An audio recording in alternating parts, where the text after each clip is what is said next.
響屯門同一個發展商，又係大型嘅屋苑。其實除咗 Novo 嶺之外呢，就係呢度御半山啦。而家已經全部步入5字㗎啦。不如大家上去睇睇個單位。咁我哋開始睇下單位。咁呢個單位咧399尺房半嚟嘅。咁其實我哋入門口咧，呢有條小走廊啦。咁門口有個鞋櫃俾到你嘅。咁全部都係新樓配備㗎啦。儲物櫃、上下層嘅雪櫃，跟住呢個位咧就係洗衣機嚟嘅。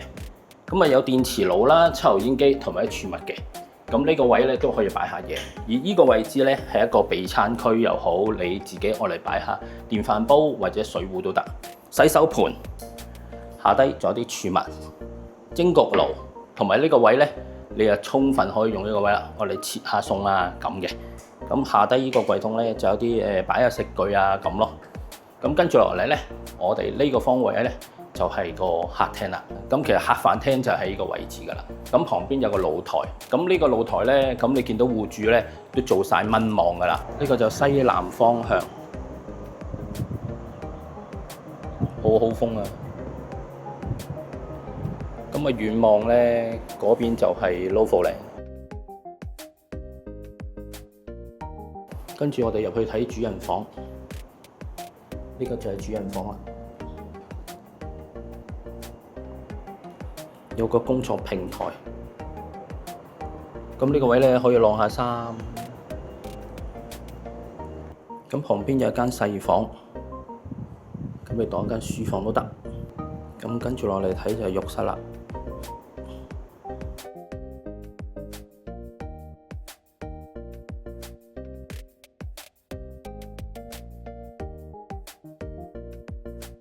跟住落嚟，我哋睇第二個單位。呢個單位咧，同頭先個單位咧有一個共通點嘅，就係大家入門口都有一條長嘅走廊。呢個單位係2房嘅，454尺。入門口咧，其實呢度冇咗個鞋櫃，咁個鞋櫃會喺邊咧？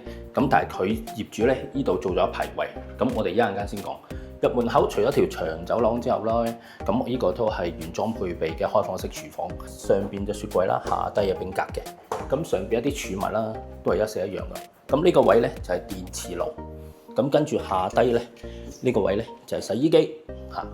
咁跟住呢個位咧就有一個備餐區，又好，你自己愛嚟擺電飯煲又好，點都好啦。因為開放式廚房關係咧，咁啊餐台只能夠係擺呢個位置。咁我哋再前邊咧就係客廳啦。咁客廳咧，戶主向我哋嘅左手邊咧做咗個電視櫃同埋一啲組合櫃。咁啊梳化咧，你可以擺呢個方向啦。咁啊睇電視，咁前方咧有一個大嘅露台，呢個露台我覺得就真係好舒服。咁呢個方向咧就東南方向，一踏出嚟咧，除咗睇到山景之外咧，梗係仲有啲樓景啦。不過呢個就東南方啦。咁啊鞋櫃咧就變咗喺度呢個位啦，少少嘅鞋櫃嚇，唔係好多。咁上邊就係電箱。咁我哋入去睇主人房。主人房你見到咧做咗地台床啦，咁同埋啲櫃喺上邊。咁而我哋嘅右手邊咧仲做咗衣櫃添。咁另一間房咧就變成一間書房咁。跟住落嚟就係浴室啦，企缸嚟嘅。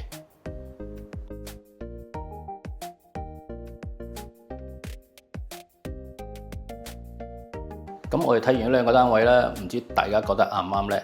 咁其實御半山喺屯門市入邊咧，其實都已經係好出名，大家都會知㗎啦。咁包括同一個發展商啦，大型屋苑又有會所又有餐廳添。我哋下次再見啦，拜拜。其實御半山咧，佢個優勢就係有會所啦，同埋即係啲車可以停得上嚟。例如你哋有小朋友啊，或者老人家啊，咁其實就好方便啦。咁啊的士可以上到嚟呢度，咁同埋有餐廳。